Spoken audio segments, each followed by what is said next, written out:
지난 5월 25일에 그 코로나19 팬데믹 상황 속에서 미국에서는 아프리카계 미국인인 조지 페리 플로이드라고 하는 한 흑인이 경찰에 의해서 체포되던 중에 이 경찰의 무릎에 목이 짓눌려서 질식해서 사망한 사건이 있었습니다. 여러분도 많은 분들이 아실 거예요. 이 조지 플로이드가 이 경찰에 의해서 체포되어서 제압당하던 그 과정 중에 이제 목이 이제 자기의 무릎에 이제 목이 짓눌리니까 숨을 쉴 수가 없어서 몇 차례나 숨을 쉴 수가 없다, 살려달라 이렇게 요구를 했지만 결국에는 그 제압 과정에서 질식되어 가지고 목숨을 잃은 사건이었죠.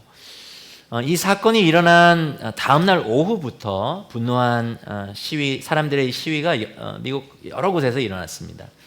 인종차별에 대한 그런 저항, 그다음에 경찰의 폭력에 대한 저항을 표출한 그런 시위였죠.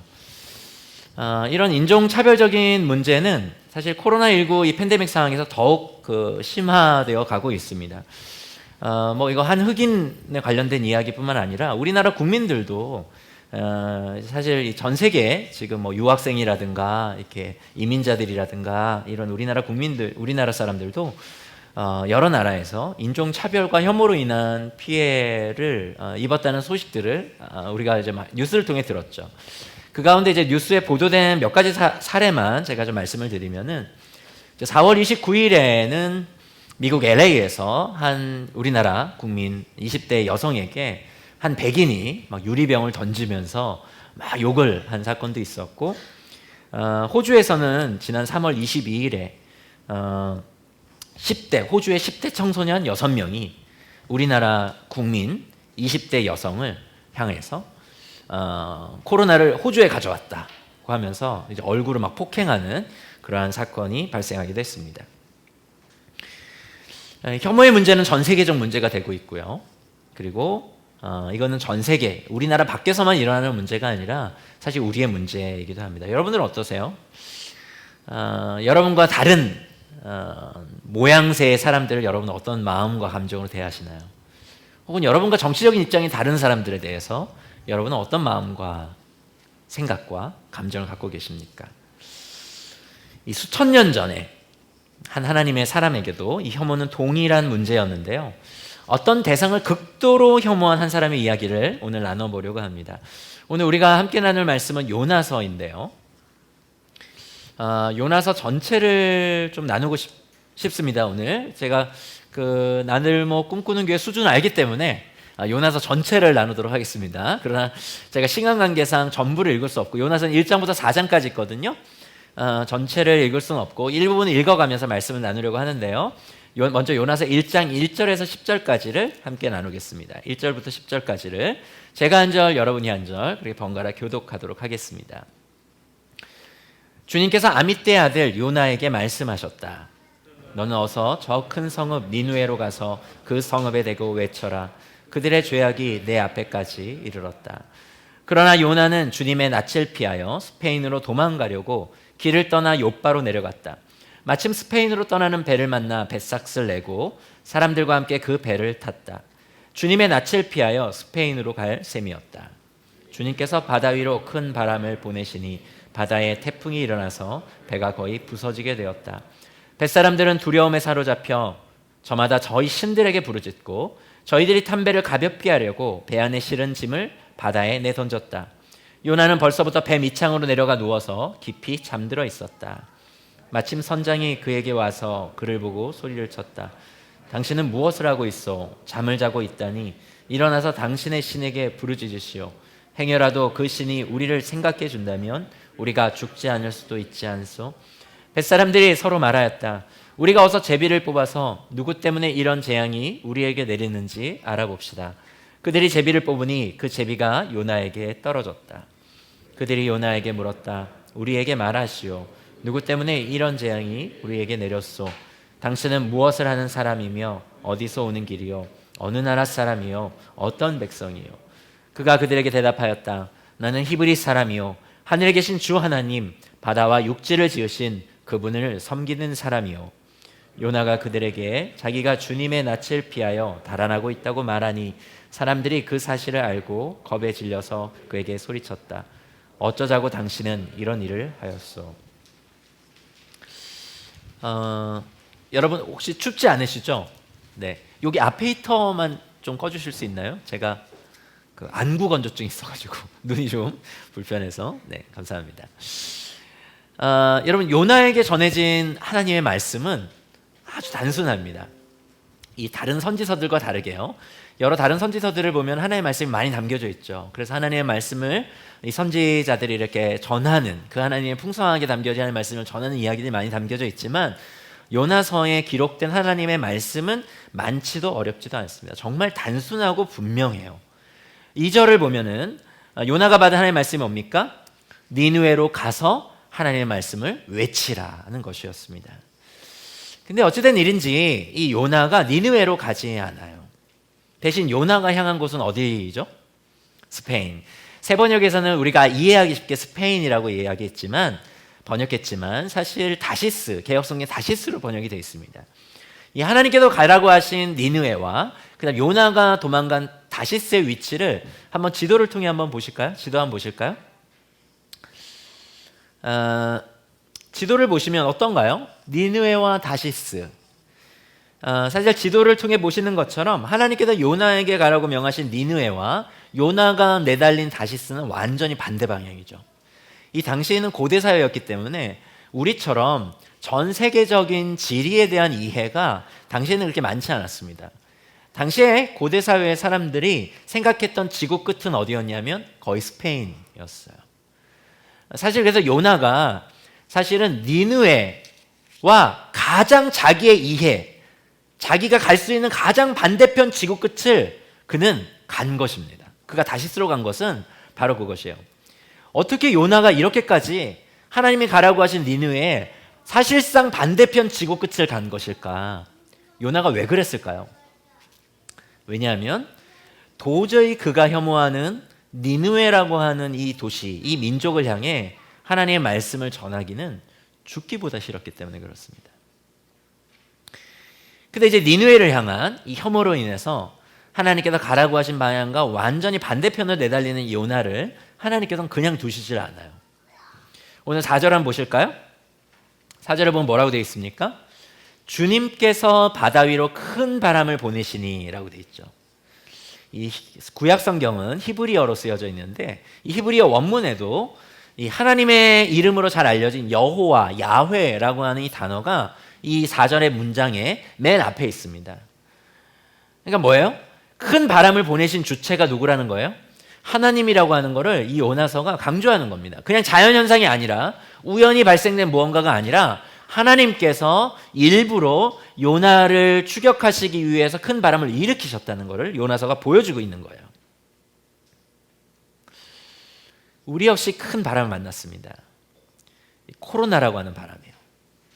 이 큰 바람으로 인해서 이제 교회들이 큰 어려움들을, 큰 타격을 입고 있죠.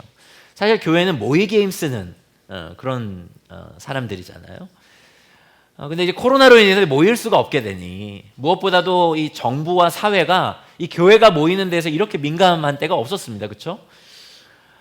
이제 정부와 사회가 그래서 교회가 대면 예배를 하지 않는 것에 대해서 강요하기까지 하는 이런 일들이 우리가 겪고 있는 그런 일들입니다. 그래서 기독교인들 가운데는 이렇게 정부가 이렇게 교회로 하여금 온라인 예배를 강요하고 이렇게 대면 예배를 드리지 못하게 좀 강제하는 거는 이건 종교 핍박이다 이렇게 생각하는 분들도 계신 듯해요. 그분들이 어떤 마음과 어떤 감정으로 그러는지 저는 좀 헤아려집니다. 저는 좀 약간 공감되는 부분이 있어요. 왜냐하면은 이 나들목 동행교회야말로 이 코로나 상황 가운데 5개 교회 중에서 가장 예배드리기 어려운 교회였거든요. 그런데 여러분들은 그래도 뭐 수소교회가 있고 또 이제 그 성남채플도 저희가 갖고 있는 공간보다 너무 넓어요. 저희에 비하면 약간 과장을 보태서 약간 운동장 같은 느낌입니다. 저희는 되게 작거든요. 진짜 그래서 작은 이렇게 봉사자들만 이렇게 모이면 가득 차는 그런 공간이고, 그다음에 이제 서울 외국어 고등학교 안에 저희는 들어가 있지 않기 때문에, 그리고 외국어 고등학교가 사실 미션 스쿨이 아니에요. 그러다 보니까 이제 코로나 상황 가운데는 이게 저희가 예배드리는 공간이 완전히 닫혔습니다. 그래서 제가 그 비전 캠프 한번 돌아보니까 지난달까지가 10월이었잖아요. 만 10개월 동안 나들목 동행교회는 온라인 예배를 드린 날이 꼬박 만 7개월이었습니다. 만 7개월. 얼마나 우리가 모이고 싶었겠어요. 그래서 사실 공감적으로는 그런 분들에 대해서 헤아려지지만, 이해는 되지만, 공감은 되지만, 하지만 저는 오늘 우리가 겪고 있는 이 상황을 만든 본질적 주체는 정부가 아니라고 생각합니다. 이 상황을 만든 주체는 하나님이세요. 이 코로나라고 하는 큰 바람을 일으키셔서 요나와 같은 우리를, 이 한국교회를 하나님께서는 지금 추격하고 계신 것입니다. 하나님의 말씀이 지향하는 그곳으로 향하지 않고 오히려 그 반대 방향으로 내달리는, 그래서 추락하고 있는 요나와 같은 우리를, 요나와 같은 이 한국교회를 하나님께서 흔들어 깨우기 위하여 하나님께서 이 코로나라고 하는 이 거대한 바람을 우리 가운데 보내신 것이죠. 이 4절에 보면요, 그 큰 바람에 큰 파도가입니다. 그래서 어떤 지경까지 이르냐면 배가 파손할 지경까지 이르러요.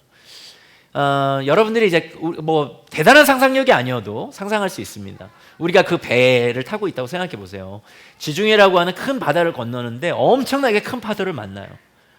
그때 여러분들의 느꼈을 그 감정, 두려움과 공포가 어느 정도였을까요? 뭐 그냥 이렇게 대단한 상상력이 아니어서 추론이 되죠.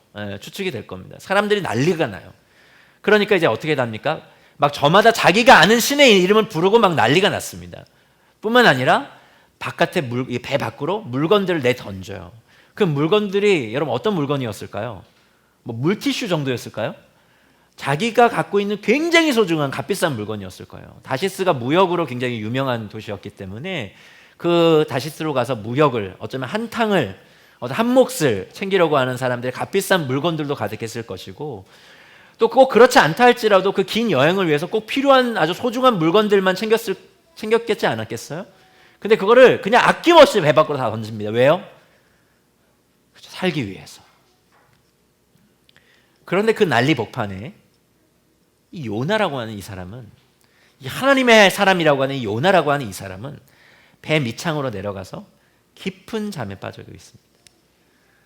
이 공동체적 위기 상황에서 어쩌면은 하나님의 사람으로서 영향력과 리더십을 발휘해야 될 이 요나가 지금 하고 있는 건 뭐예요? 모두가 나름의 일들을 하고 있잖아요. 그 위기를 벗어나기 위해서 자기 것들을 희생해가지고 배 밖으로 던지기도 하고 막 뭐 어쨌든 난리가 났는데, 거기에서 지금 요나는 어떠한 영향력도 리더십도 발휘하지 않은 채 깊은 잠에 빠져 있습니다. 그런데 그 잠든 요나를 마침 선장이 만납니다. 오늘 6절에 마침이라고 하는 단어가 나와요. 이거는 우연을 가장한 하나님의 필연임을 우리에게 보여주고, 그리고 하나님의 큰 바람에 이은 요나를 향한 두 번째 추격이 이 선장임을 우리에게 알려줍니다. 목사님 동의가 안 돼요. 제가 그 큰 바람을 일으킨 주체가 하나님이라는 건 알겠어요. 하나님이 요나를 지금 추격하기 위해서 큰 바람을 일으키시는 건 동의가 돼요. 왜냐하면 그건 4절에서 명확히 나오니까. 그 바람을 일으킨 주체가 하나님이라고 명확히 나오네. 근데 선장이 하나님께서 요나에게 보내신 두 번째 추격이라고요? 아니, 선장이 만약에 선지자면 이해는 돼요. 선지자면. 근데 이 사람은 이방 사람이고 하나님을 믿지도 않는데 이 사람이 어떻게 하나님께서 보내신 요나를 향한 두 번째 추격일 수 있겠습니까? 이렇게 반문하는 분이 계실지도 모르겠어요. 근데 제가 그렇게 주장하는 이유가 있습니다. 그거는 이 선장이 요나를 깨우며 한 말 때문에 그래요. 선장이 요나에게 뭐라고 말하면서 흔들어 깨우고 있죠? 6절을 보시면 당신은 무엇을 하고 있어? 잠을 자고 있다니. 그 다음이 중요합니다. 선장이 뭐라고 말을 합니까? 일어나서 당신의 신에게 부르짖으시오, 이렇게 얘기합니다. 요나에게 요구해요. 개역성경에서 이것을 일어나서 내 하나님께 구하라 라고 번역했습니다. 근데 이 선장이 요나를 깨우면서 한 이 말을 우리 주목해야 되는데 특별히 동사를 주목해야 됩니다. 두 개의 동사가 나와요. 어떤 동사죠? 일어나라, 그 다음에 외치라 라고 하는 동사입니다. 구하라 라고 하는 동사예요. 외치라로도 번역할 수 있고 구하라도 번역할 수 있는데, 그런데 우리는 이 두 개의 동사를 이미 요나서의 앞부분에서 만났습니다. 이 두 개의 동사가 나와요. 히브리어로 정확히 일치하는 동사입니다.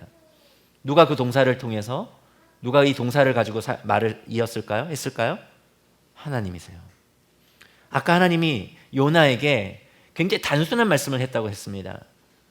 하나님은 세 개의 동사를 사용하는데 그게 뭐냐면 일어나서 니느웨로 가서 그리고 그 성읍에 대고 외치라 이렇게 얘기합니다. 하나님 세 개의 동사 일어나라 가라 외치라 이 세 개의 동사 중에 지금 선장이 정확히 두 개의 동사를 동일한 동사를 사용해서 지금 요나를 흔들어 깨우고 있는 거예요. 일어나라 외치라 라고 하는 이 동사를 가지고 깨우고 있는 겁니다. 지금 뭐 하는 거예요? 지금 하나님께서는 이 선장을 통해서 지금 요나를 깨우고 있는 겁니다. 잠자고 있는 요나, 오히려 거기에서 리더십을 발휘하고 영향력을 발휘해야 되는 하나님의 사람 요나를 하나님께서는 이 선장을 통해서 요나에게 요나가 거부한 당신의 그 말씀을 다시 반복해서 말씀하고 계신 것이에요. 여러분, 하나님의 말씀은 교회 안에서만 들리는 것이 아닙니다. 때로는 세상의 복판에서 심지어 하나님을 믿지 않는 사람들을 통해서도 외쳐지는 것이 하나님의 말씀이에요. 특별히 언제? 하나님의 사람들이 잠자고 있을 때, 교회가 잠자고 있을 때 세상은 교회를 향하여 외치는 그 외침, 그리고 하나님께서는 그 세상의 외침을 통하여 이 교회를 향하여 이 세상의 목소리들을 통해서 하나님께서 외치고 계시다라고 하는 것이죠. 얼마 전에 한 설문조사에서 일반 국민을 대상으로 한 이 코로나19 이후 일반 국민들의 개신교인 이미지를 물었어요. 화면에 한번 띄워주실까요? 여러분, 화면에 보시는 것처럼 이 응답한 사람들의 32%가 개신교인들에 대한 이미지를 거리를 두고 싶은 이라고 응답했고, 이중적인 이라고 답한 사람은 30%, 그리고 사기꾼 같은 29%, 그리고 이기적인 이 27%였습니다. 여러분, 이에 반해서 불교와 천주교인들을 향한 그런 이미지는 어떤 이미지가 주로 이루어요? 온화한, 따뜻한, 절제하는, 윤리적인. 이것이 세상이 우리들을 바라보는 시각입니다. 제가 주장하는 게 아니고요, 얼마 전 설문조사에서 나온 결과예요. 세상은 우리 개신교인들을, 우리 기독교인들을 이기적이고 사기꾼 같아서 거리를 두고 싶은 사람들로 여기고 있는 것입니다. 지금 세상은 교회를 향해 외치고 있는 거예요. 제발 비상식적이고 이기적인 종교 집단으로 더 이상 전락하지 말고 깨어진 이 세상을 다시 회복하는 그런 교회로 다시 서라고 지금 교회를 향해 외치고 있는 것입니다. 아니, 그 세상의 외침을 통해서 하나님께서는 이 세상의 교회를 향해, 우리를 향해 지금 외치고 계신 것이죠. 근데 이 하나님의 말씀에 대해서 이토록 요나가 저항하고 반항하는 것을 그냥 단순한 불순종으로 해석해서는 안 돼요. 요나의 불순종에는요, 요나가 이토록 하나님의 말씀에 대해서 저항하는 이유는 그보다 훨씬 깊은 이유가 있어요. 원인이 있습니다. 그것을 요나서는 아주 뛰어난 문학적 기법으로 우리에게 알려줘요. 제가 요나서를 공부하면서 정말 놀랐습니다. 요나서는 정말 놀라운 책이에요.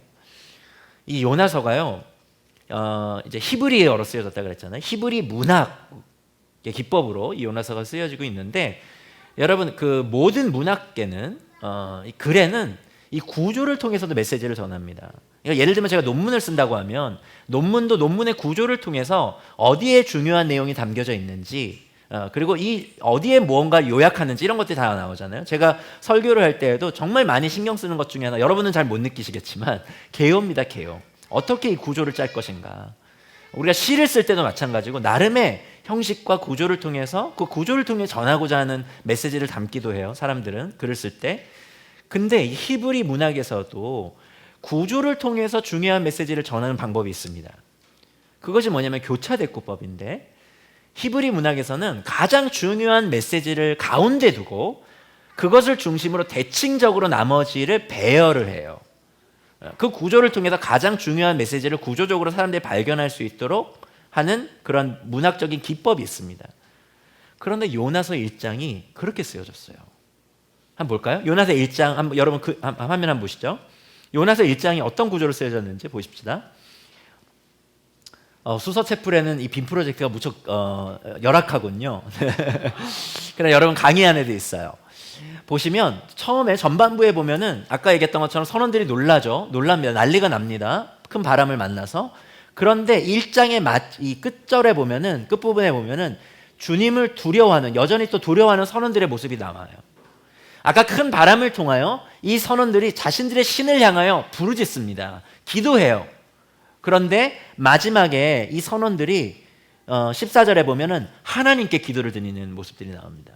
여러분 나중에 1장 제가 드린 이 표를 가지고 읽어보세요. 이렇게 대칭적으로 이렇게 나와요. 그리고 그 한가운데 뭐를 두냐면 9절을 둡니다. 제가 거의 답을 다 드렸죠?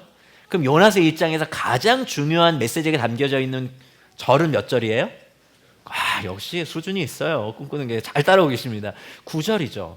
이 9절이 요나서 1장을 해석하는 아주 중요한 키가 됩니다. 그럼 9절이 어떤 내용이 담겨져 있는지 봐야겠죠? 이제 선장이 요나를 깨웠어요. 그리고 뱃사람들이 함께 제비를 뽑아가지고 지금 이 큰 바람의 원인이, 큰 파도의 원인이 누구인지를 발견하게 됩니다. 그래서 요나의 힘이 밝혀져요. 그래서 사람들이 요나에게 묻습니다. 누구 때문에 이런 재앙이 우리에게 내렸어? 당신은 무엇을 하는 사람이며 어디서 오는 길이고 어느 나라 사람이 어떤 백성이 막 질문을 막 쏟아냅니다. 그러자 9절에서 요나가 이렇게 대답하죠. 나는 히브리 사람이요 하늘에 계신 주 하나님 바다와 육지를 지으신 그분을 섬기는 사람이요 라고 답합니다. 이 9절에 기록된 이 요나의 자기소개에 요나가 하나님의 말씀에 그토록 저항했던 아주 근본적인 이유가 담겨 있어요. 요나서는 그것을 우리에게 보여주고 있는 것입니다. 여러분 성경은요 되게 효율적으로 쓰여졌어요. 왜 효율적으로 쓰여졌을까요? 성경이 다루고자 하는 지식은, 내용은 무한하신 하나님에 대한 이야기예요. 지식입니다. 하나님의 그 무한성을 유한한 텍스트에 담기 위해서는 어떻게 돼요? 효율을 중요하게 여기겠죠, 당연히. 그렇게 돼서 성경에서 반복되는 것은 굉장히 중요하다는 얘기고, 그 다음에 순서도 중요해요. 이 순서도 중요해요. 그런데 이 9절에서 요나가 자신을 소개하는 그 순서를 보세요. 요나는 자신을 소개하면서 하나님을 섬기는 사람이라는 소개보다는 자신이 히브리 사람임을 앞세워 소개합니다. 즉, 그것이 요나가 무엇을 가장 중요하게 여기며 최우선으로 여기고 있는지를, 실제적인 그의 정체성이 무엇인지를 요나서가 은연중 우리에게 보여주고 있는 거예요. 그러니까 그는 실상 하나님을 믿는다고 하지만, 안 믿는다고 하지 않아요. 하나님을 믿는다고 하지만 실제로 위기 가운데 그가 가장 중요하게 여기고 있는 건 뭐예요?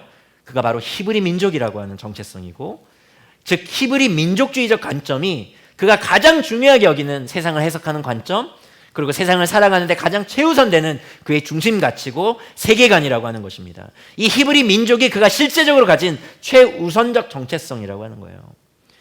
때문에 요나가 가장 우선하고 있는 그 관점에 반하는 것은 하나님의 말씀이라고 할지라도 받아들일 수가 없는 것입니다. 요나는 히브리인으로서, 그리고 히브리 민족주의자로서 니느웨에서 하나님의 말씀을 전하는 것은 도저히 받아들일 수가 없는 거예요.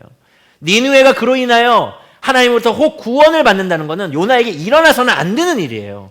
그건 하나님의 말씀일지라도 요나가 도저히 납득하고 받아들일 수 없는, 용인할 수 없는 일이라고 하는 것입니다. 요나는 그토록 니느웨를 혐오했어요. 그가 히브리 민족으로서 그토록 니느웨를 혐오한 나름의 이유가 있습니다. 이 니느웨는요, 이 아시리아 제국의 마지막 수도였거든요. 근데 이 아시리아가 이 역사 가운데 여러 제국들이 등장하잖아요. 뭐 페르시아 제국이라든가 뭐 이런 제국들이 등장하는데, 이 아시리아 제국은 역사에 등장한 제국 중에 정말 잔혹하기로 유명한 제국이었습니다. 그래서 그 아시리아의 이 제왕들이 나름 자기의 정복 기사를 기록으로 남겨놔요. 아주 자랑스럽게 기록으로 남겨납니다. 자기가 어떤 정복을 했고 어떤 전쟁에서 어떤 승리를 했는지. 그래서 근데 그 기록을 보면 아시리아 제국이 얼마나 잔혹한 제국이었는지를 엿볼 수 있는데, 그 중에 제가 몇 가지만 인용해 보도록 하겠습니다. 그 제왕들의 정복 기사 중에 아수르나실팔 2세의 정복 기사는 이렇게 기록되어 있어요. 나는 산꼭대기를 강습하여 탈취했다. 그 막강한 산지 요새 한복판에서 나는 적들을 무수히 목베었다. 그들의 피로 온 산을 염색하니 마치 붉은 천같이 되었다. 나는 적군들의 머리를 베어 그 도성 도처의 기둥처럼 쌓아놓았다. 어린 아이들과 여자들은 불 속에 제물로 만들어 주었다. 포로의 살가죽을 벗겨서 성벽에 쭉 깔아붙였다. 그리고 이 아수르나시팔 2세는 그 포로들을 산채로 동강낸 일들을 막 기록하고 있습니다. 이 사내리 왕도요, 마찬가지인데 그는 이렇게 기록해요. 나는 양을 잡듯이 그들의 목구멍을 절단해버렸다. 그들의 소중한 생명을 고무줄 끊듯이 끊어버렸다. 홍수가 범람하는 것처럼 나는 그들의 식도며 내장의 모든 내용물들이 온 나라 여기저기에 흘러다니게 만들었다. 그리고 포로들을 산채로 잡았을 때 그 손을 다 잘라버린 그런 내용들을 기록하고 있습니다. 아시리아는 엄청 잔인한 민족이었어요. 자기들에게 포로로 잡히는 그런 포로들을 그렇게 잔혹하게 다뤘던 아시리아가 이 이스라엘을 향해 오고 있고, 이 이스라엘을 그들이 다스리기 위해서 성큼성큼 걸어오고 있었기 때문에 이 민족주의자, 자기의 민족을 사랑했던 이 히브리 민족주의자인 요나에게는 그 아시리아에게 하나님의 말씀을 전하는 것은 도저히 납득하지 못하는 일이었죠. 그가 결국 니느웨 반대 방향으로 내다닌 가장 큰 이유가 뭡니까? 그가 하나님의 말씀보다 자신의 민족주의적, 정치적, 외교적 입장을 훨씬 더 중요하게 여기고 있었기 때문이에요. 저는 오늘날 우리 한국교회가 또한 이런 요나와 너무 닮지 않았나 싶어요. 하나님을 믿는 믿음에 앞서서 자신이 가진 어떤 정치적 입장과 신념 그리고 이데올로기가 최우선되고 있는 여러 교회들과 여러 기독교인들의 모습을 봅니다.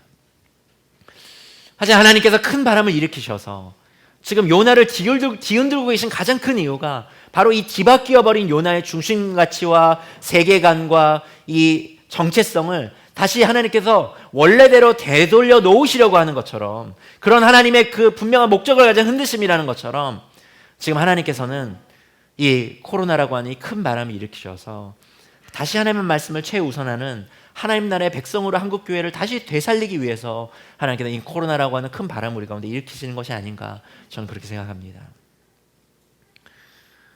우리 자신도 돌아봐야 하죠. 여러분, 여러분들은 여러분들이 최우선하는 여러분들의 세계관, 가치관, 가장 중요하게 여기는 중심 가치관 무엇인지 여러분 한번 돌아보십시오. 여러분, 하나님 다 믿잖아. 요나도 하나님 다 믿는다고 이야기합니다. 다만 우선이 바뀐 거예요. 위기 가운데 어떠한 가치로, 어떠한 생각으로, 그가 해석해내는 어떠한 세계관으로 그 선택들을 하는가, 그것이 요나서가 요나를 고발하는 아주 중요한 메시지인 것처럼 여러분의 위기 가운데 여러분 이 세상을, 이웃을 여러분은 어떠한 가치로, 어떠한 세계관으로, 어떠한 관점으로 보고 있는지 돌아보시기를 바랍니다. 혹 우리도 요나처럼 내 이웃을 내 몸과 같이 사랑하라고 하신 우리 하나님의 말씀보다 우리가 가진 어떤 정치적인 입장과 우리의 어떤 과거 경험으로 말미암은 어떤 선입견 등을 더 앞세우면서 우리의 이웃들을 바라보고 또 그들을 혐오하지는 않았는지 돌아볼 필요가 있죠. 많은 분들이 아시는 것처럼 이 큰 바람의 가장 중요한 요인이 요나임이 밝혀졌기 때문에 이 요나는 선장과 선원들에 의해 바다로 던져집니다. 이건 약간의 여담인데 여러분이 1장을 자세히 읽어보시면은 거기에 하나님을 믿지 않는 이방 사람들이 굉장히 선하게 그려져요. 만약에 여러분들이 만약에 우리가 이게 배예요. 근데 이제 큰 바람 만나가지고 막 지금 난리가 났어요. 근데 이 큰 바람의 원인이 이지일 목사님이 밝혀졌어. 그럼 여러분 같으면 어떻겠어요? 주저도 하지 않고 그냥 배 밖으로 던졌겠죠, 그렇죠? 나도 뭐 꿈꾸는 게 그렇지 않나요? 우리 같았으면 그랬을 텐데 여기 선장과 선을 자세히 읽어보면요, 이 사람들이 그 요나가 그런 바람에 일으키는 요인이 밝혀져도 어떻게든 요나랑 같이 가려고 애를 써요. 그래도 바람이 더 크게 일고, 그리고 요나 스스로가 나를 바다에 던져라 라고 요구했기 때문에 어쩔 수 없이 선장과 선이 이게 던집니다. 어쨌든 굉장히 이방 사람들을 선하게 그리고 있거든요, 요나서가. 근데 어쨌든 그들에 의해서 이제 요나가 바다에 던져지고, 그리고 바다가 잔잔해집니다. 그리고 이제 여러분들 잘 아는 것처럼 요나가 그 바닷속에서 누구를 만나죠? 큰 물고기를 만나죠. 그 물고기 뱃속에 이제 들어가게 됩니다. 그리고 거기에서 이제 3일을 지내고 하나님께 기도하게 되죠. 그 하나님의 기도에 대한 내용이 2장에 나옵니다. 그 2장도 되게 중요하거든요. 신학적으로 너무 중요한데 2장은 절제하고 제가 넘어가도록 하겠습니다. 그렇게 3일이 지나고 나서 이제 기도를 마치고 3일이 지나고 나서 이제 물고기가 요나를 물 밖으로 뱉어내죠. 그리고 이제 3장이 시작이 되는데, 그 3장의 시작 속에서 하나님께서 요나에게 다시 두 번째 기회를 주십니다. 뭔가 설교가 다시 시작되는 것 같은 그런 불길한 예감이 들죠? 그렇죠? 우리의 마음을 위로하면서 요나서 3장 1절에서 10절까지 말씀 한번 읽어보도록 하겠습니다. 요나서 3장 1절에서 10절. 네. 이번에도 제가 한 절, 여러분이 한 절 번갈아 한번 읽어볼게요. 제가 읽겠습니다. 주님께서 또다시 요나에게 말씀하셨다. 너는 어서 저 큰 성읍 니느웨로 가서 이제 내가 너에게 한 말을 그 성읍에 외쳐라. 요나는 주님께서 말씀하신 대로 곧 길을 떠나 니느웨로 갔다. 니느웨는 둘러보는 데만 사흘길이나 되는 아주 큰 성읍이다. 요나는 그 성으로 가서 하룻길을 걸으며 큰 소리로 외쳤다. 40일만 지나면 니느웨가 무너진다. 그러자 니느웨 백성들은 하나님의 말씀을 믿고 금식을 선포하고 그들 가운데 가장 높은 사람으로부터 가장 낮은 사람에 이르기까지 모두 굵은 배 옷을 입었다. 니느웨의 왕에게 전해지니 그도 임금의 의자에서 일어나 걸치고 있던 임금의 옷을 벗고 굵은 배 옷을 입고 잿더미에 앉았다. 왕은 니느웨 백성에게 다음과 같이 선포하여 알렸다. 왕이 대신들과 더불어 내린 칙명을 따라서 사람이든 짐승이든 소떼든 양떼든 입에 아무것도 대서는 안 된다. 무엇을 먹어도 안 되고 물을 마셔도 안 된다. 사람이든 짐승이든 모두 굵은 배옷만을 걸치고 하나님께 힘껏 부르짖어라. 저마다 자기가 가던 나쁜 길에서 돌이키고 힘이 있다고 휘두르던 폭력을 그쳐라. 하나님께서 마음을 돌리고 노여움을 푸실지 누가 아느냐? 그러면 우리가 멸망하지 않을 수도 있다. 하나님께서 그들이 뉘우치는 것, 곧 그들이 저마다 자기가 가던 나쁜 길에서 돌이키는 것을 보시고 뜻을 돌이켜 그들에게 내리시겠다고 말씀하신 재앙을 내리지 않으셨다. 여러분 어때요? 3장 3절에 보면은 요나서는요 사실 2장을 생략해도 전혀 무리는 없어요. 그러니까 1장과 3장의 첫 부분이 굉장히 비슷해요. 그렇죠? 다시 하나님 말씀하시고 그 말씀에 대한 요나의 반응이 나오죠. 1장 초반에. 3장도 동일한 대조로 시작됩니다. 근데 이번에는 요나가 어떻게 해요? 이제는 니느웨로 가죠. 니느웨로 가죠. 그럼 여러분 어때요? 요나는 주님의 말씀대로 지금 니느웨로 갔기 때문에 요나는 정말 새 사람이 된 걸까요? 이 니느웨를 향한 이 혐오의 감정이 이제 물고기 뱃속에서 회개해서 니느웨를 향한 사랑의 감정으로 바뀐 것일까요? 유감스럽게도 그렇지가 않습니다. 이 3장 3절에 보면은 하나님의 말씀에 요나가 온전히 순종하는 것처럼 보이는데 이어지는 하반절을 보면요 그렇지가 않아요. 하반절에 보면 뭐 어떤 내용이 나오죠? 니느웨 성읍이 얼마나 큰 성읍인지를 묘사하는 구절이 나오는데 그 성읍은 둘러보는 데만 사흘길이나 되는 아주 큰 성읍이라고 기록되어 있죠. 그렇죠? 이거는 단순히 니느웨의 성읍이 얼마나 큰지를 우리에게 그냥 알려주는 정보 제공을 위한 구절이 아니에요. 그것을 포함하지만 왜 아니라고 제가 주장하냐면 4절을 보세요. 4절에 근데 뭐라고 나와요? 요나는 그 성읍으로 가서 하룻길을 걸으며 큰 소리로 외쳤다. 그러니까 성경 공부하는 사람들 여기서 다 멈춰요. 아니 조금 전에 3일이 걸린다며. 둘러보는 데만도 3일이 걸린다며. 근데 지금 요나는 자기의 사역을 하는데 며칠을 할애하고 있다고요? 하루를 할애하고 있다고요. 이거는 뭔가 요나서의 이 기록에 어떠한 의도를 가지고 이걸 얘기하고 있는 거예요. 3일이 걸리는 성읍에서 요나는 하루 동안만 사역했습니다라고 하는 이 보고는 우리 독자들에게 뭔가를 알려주고 있는 거예요. 뭘 알려주고 있는 걸까요? 지금 요나는 최선을 다해 하나님의 말씀을 전하고 있지 않다는 거예요. 얼핏 보면 하나님의 말씀대로 순종하는 것처럼 보이지만 아니요. 그는 지금 흉내만 내고 있는 겁니다. 제가 아이가 셋이거든요.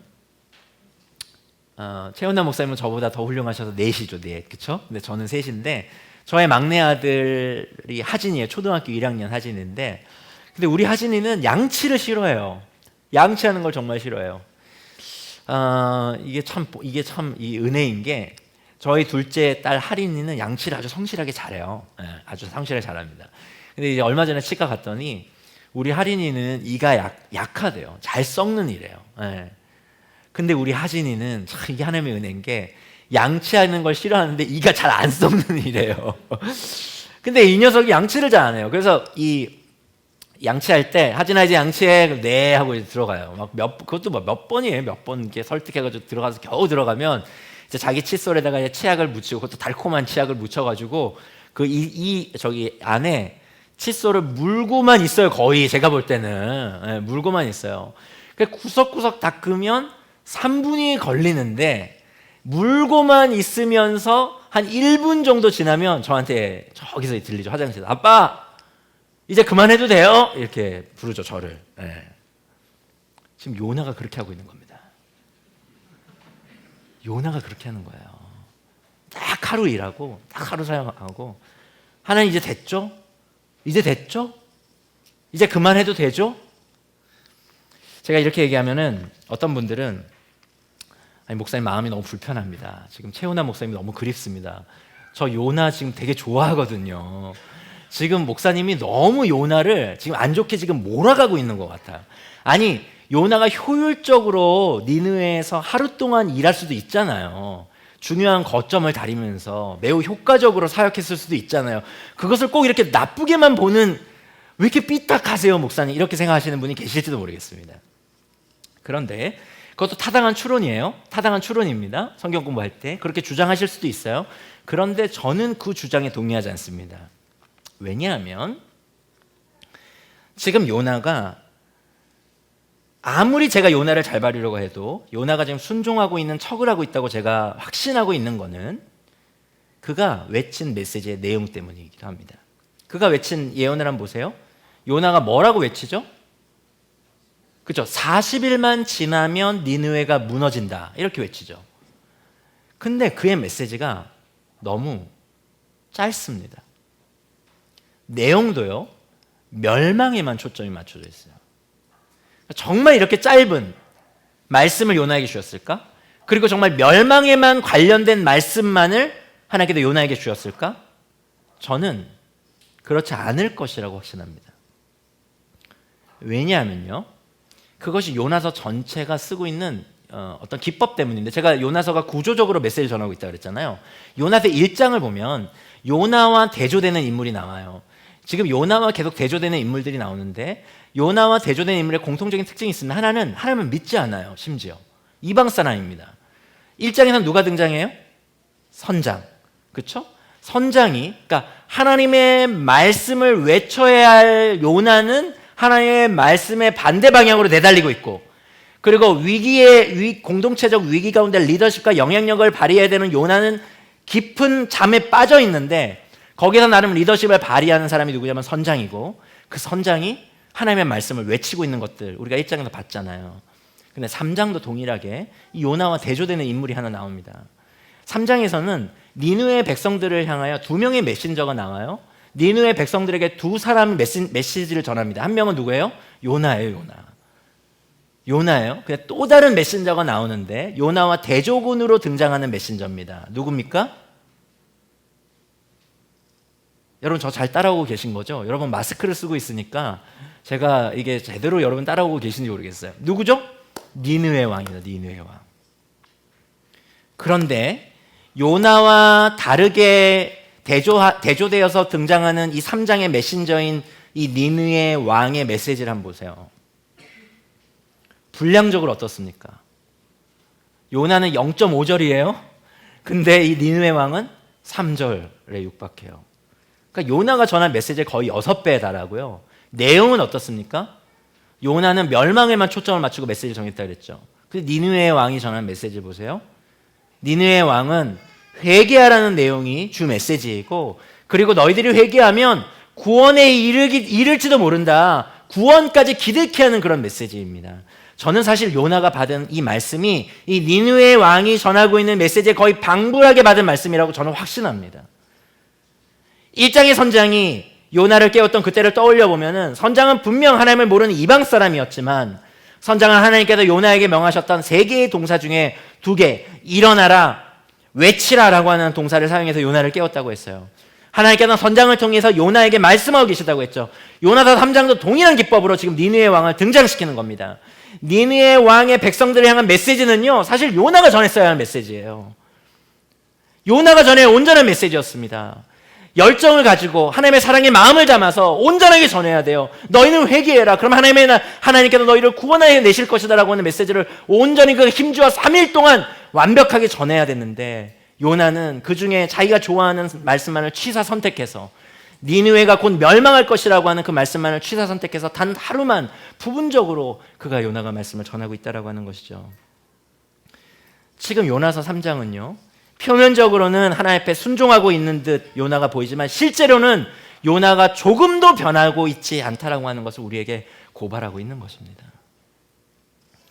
근데 이게 참 기가 막히게 이 요나의 형편없는 사역에도 불구하고 이 하나님의 말씀을 취사 선택하고 3일 동안 외쳐야 되는 말씀을 3일 동안 해야 되는 어떻게 보면 정가적 헌신 예배를 단 하루, 단 1시간 했음에도 불구하고 이 요나가 기가 막히게 이 니느웨 백성들이 어떻게 돼요?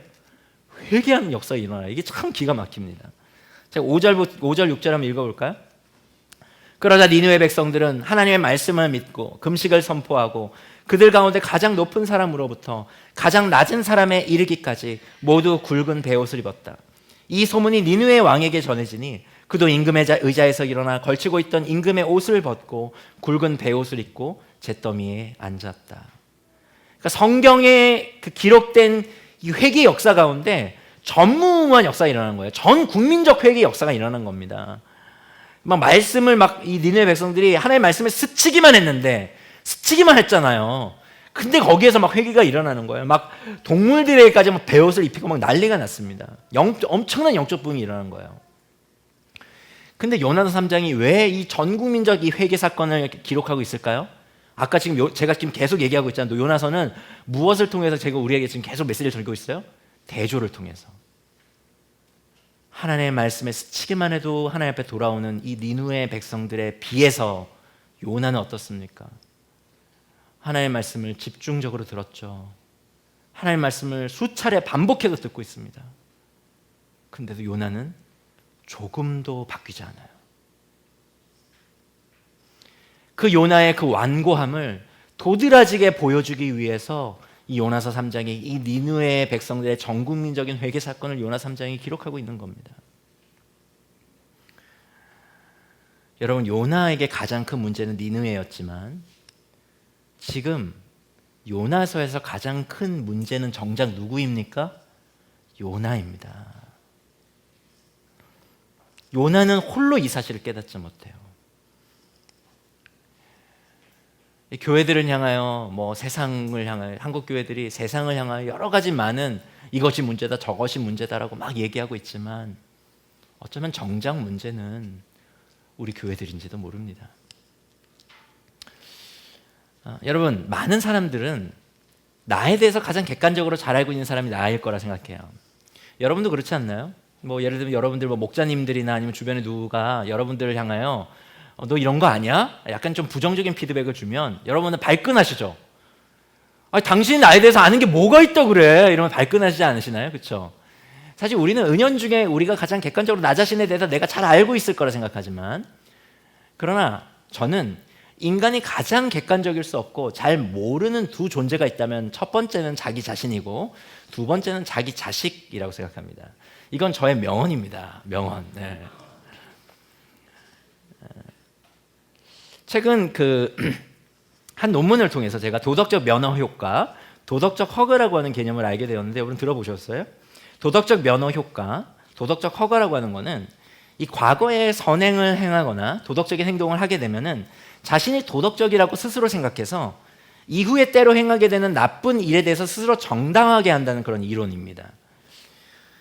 런던 정경대학 마가릿 올미스톤과 그리고 캘리포니아 주립대학 엘라니 왕이 포천 500대 기업을 대상으로 사회적 책임과 그 다음에 사회적 무책임 사이의 관계를 살펴봤어요. 근데 놀랍게도요, 친환경 경영, 윤리 경영, 여러 사회 공헌을 위한 사회적 책임에 투자를 많이 했던 기업들이 나중에는 부도덕하고 무책임한 행동을 하게 된다는 연구 결과를 발표했습니다. 이것이 도덕적 허가의 대표적인 예예요. 이게 기업의 차원에서 나타난 일이 아니라요, 개인 차원에서도 일어납니다. 2009년에 한 연구에서는 일반 제품 대신에 친환경 제품을 구매한 참가자들이 후에 좀 더 이기적으로 행동하는 연구 결과가 나오기도 했고, 그 다음에 이게 직장 안에서도 마찬가지로 나타나요. 직장 상사의 갑질을 연구한 사람이 있는데, 미시간 주립대학 러셀 존슨 교수가 판매업, 제조업, 그다음 복지와 교육 관련한 기업에 관리자 172명을 추적 조사했는데, 그 가운데 갑질하는 상사들을 이제 추적을 조사해봤어요. 그런데 그 갑질하는 상사의 공통된 특징, 대부분 나타나는 공통된 특징이 하나 있는데, 놀랍게도 그 특징이 윤리적이라고 하는 데 있었습니다. 놀랍지 않아요? 그러니까 그들이 과거에 행했던 선한 행위, 윤리적인 행위를 통해서 나는 도덕적이고 윤리적이야라고 하는 자기 이미지가 강하다 보니까 직원들에게 갑질을 해도 당연한 것으로 여긴다는 거예요. 요나 역시 자신의 파편적이고 부분적인 순종의 행위. 제가 요나서 2장 여러분한테 말씀드렸지만, 요나서 2장은요, 요나가 굉장히 아름다운 기도를 합니다. 여러분 요나서 2장을 집에 읽어보세요. 요나서 2장이 요나의 기도가 막 시편을 인용해요. 시편에 있는 그 내용들을 가지고 요나가 막 인용하면서 기도합니다. 그러나 거기에 회개 기도는 나오지 않아요. 하나님 앞에 얼핏 감사하는 것 같지만 지금 요나는 물고기 뱃속에서 회개 기도하지 않습니다. 시편적인 기도로 버무려서 기도하고 있지만, 기도라고 하는 행위는 하고 있지만 그가 진정으로 하나님 앞에 돌이키는 기도를 하고 있지 않아요. 그래서 요나서 3장에 요나의 불순종이 나오는 것입니다.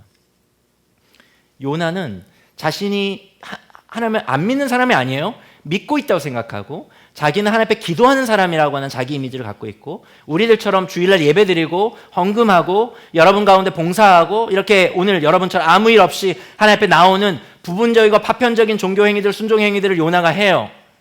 그런데 그런 부분적이고 파편적인 순종의 그런 행위들로 말미암아 자기가 스스로 옳다고 생각하게 된 거죠.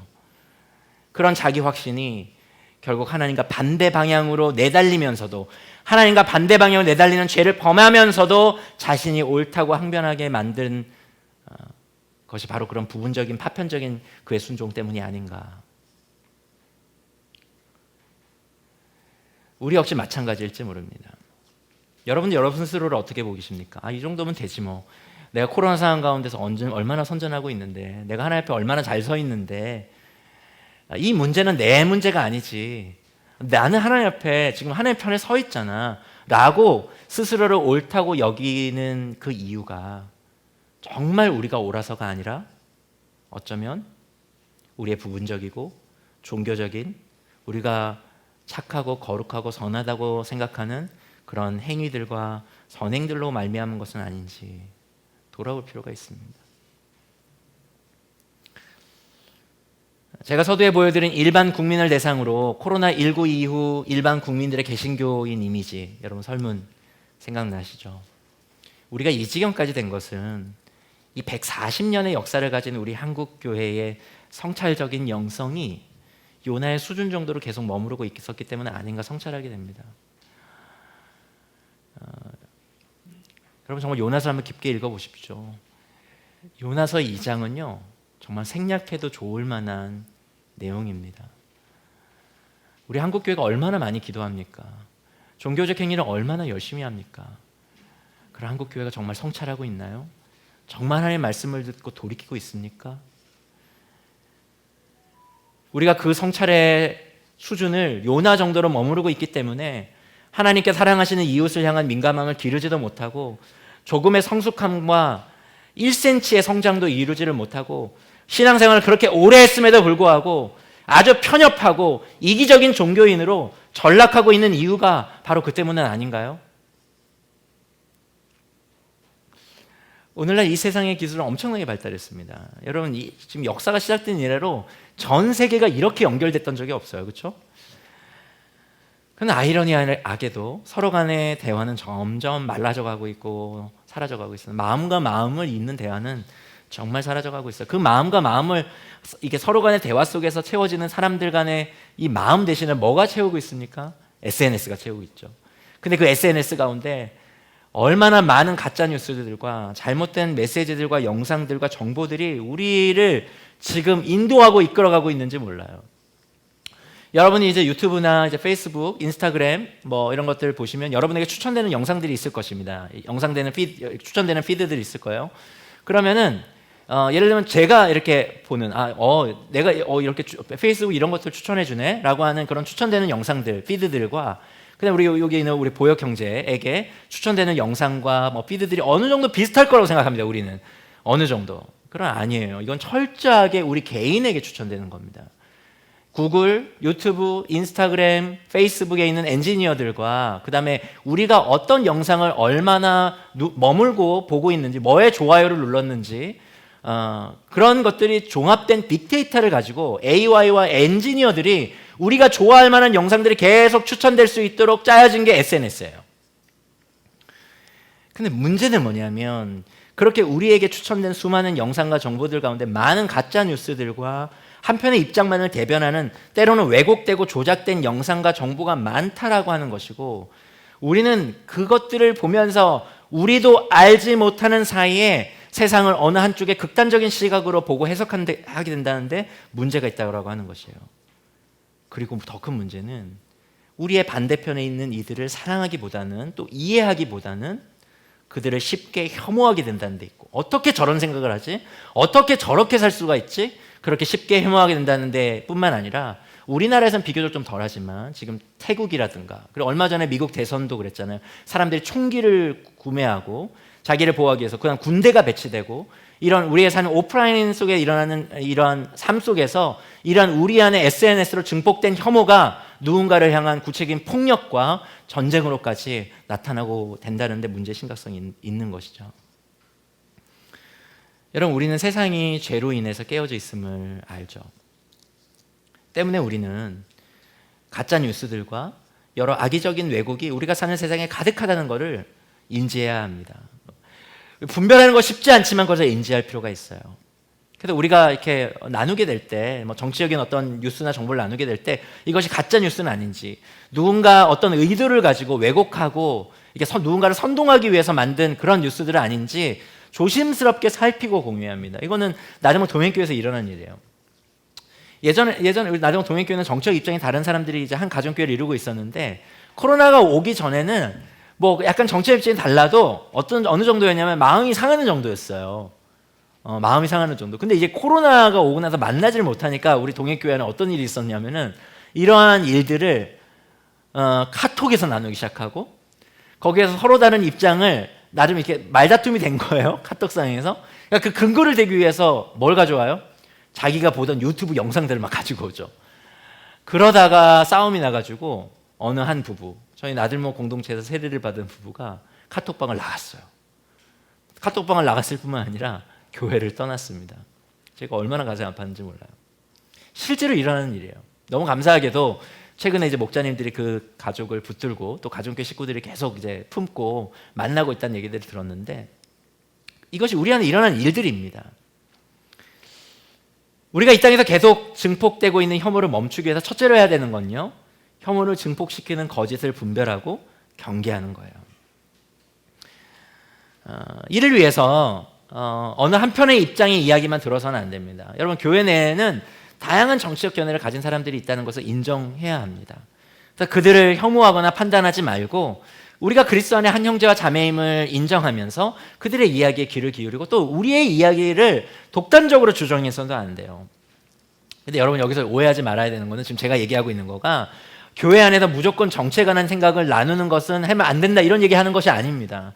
우리가 정치적인 활동을 해서도 안 된다 이런 얘기하는 것도 아니고, 지금 양비론을 취하자, 그리고 어떤 문제를 그냥 이게 덮어두자, 회피하자 이런 내용 얘기하는 것도 아니에요. 제가 얘기하고 있는 거는 어쩌면 그 반대예요. 우리가 교회로서 그렇게 해야 될지 모릅니다. 그러나 제가 이야기하는 거는 나와 다른 일을 너무 쉽게 타자화해서 그를 악마화하고, 그리하여 우리 안에 계속 혐오를 증폭시키는 이 세상의 죄악과 맞서 싸우자는 거예요. 선으로 악을 이기자는 것입니다. 혐오의 증폭의 이 연쇄 과정을 우리가 끊어내자고 하는 것입니다. 이 싸움에서 승리하는 가장 좋은 방법은 사랑의 근력을 키우는 거예요. 그리고 사랑의 근력은 어떻게 키워요? 그 가장 좋은 방법은 사랑스러운 사람이 아니라 사랑스럽지 않은 니느웨 같은 사람을 사랑하는 것, 그것이 사랑의 근력을 키우는 가장 좋은 방법입니다. 여러분, 이 세상은요, 우리의 사랑의 대상을 계속 협소하게 줄여갈 것입니다. 그리고 좋은 명분도 줄 거예요. 여러분 SNS 친구들도 여러분과 비슷한 성향의 사람들로 계속 채워지잖아요. 그렇죠? 세상은 우리에게 그렇게 편안함을 줄 것입니다. 그래서 우리는 우리에게 사랑스러운 사람들만 사랑하면서 만족할 수 있는 세상을 맞을 것입니다. 하지만 요나서의 말씀은 우리로 하여금 이러한 세상살이 방식을 거절하게 만들죠. 왜죠? 왜냐하면 하나님께서 우리를 이끄시는 곳은 어디예요? 니느웨이기 때문에 그렇습니다. 정말 사랑스럽지 않은 사람들이 가득한 곳, 그 니느웨이, 우리의 가정교회죠. 여기서 웃어야 되는데 너무 진단처럼 여러분 받아들이시네요. 순간 당황했어요. 결국 하나님께서 요나에게 목표하신 건 뭡니까? 그 니느웨를 사랑하는 사람으로 하나님께서 요나를 빚어가시기를 목표하신 거잖아요. 그것이 이 한국교회를 하나님의 목표입니다. 여러분의 니느웨를 품으십시오. 사랑스럽지 않은 사람들, 그 사람들을 사랑하기에는 우리의 너무 큰 수고가 필요하죠. 우리의 희생이 필요하고 우리의 헌신이 필요합니다. 때때로는요, 엄청나게 큰 상처를 우리에게 내기도 하죠. C.S. 루이스는 그의 책 4가지 사랑에서 이렇게 말해요. 사랑한다는 것은 상처받을 수 있는 위험에 자신을 노출시키는 행위입니다.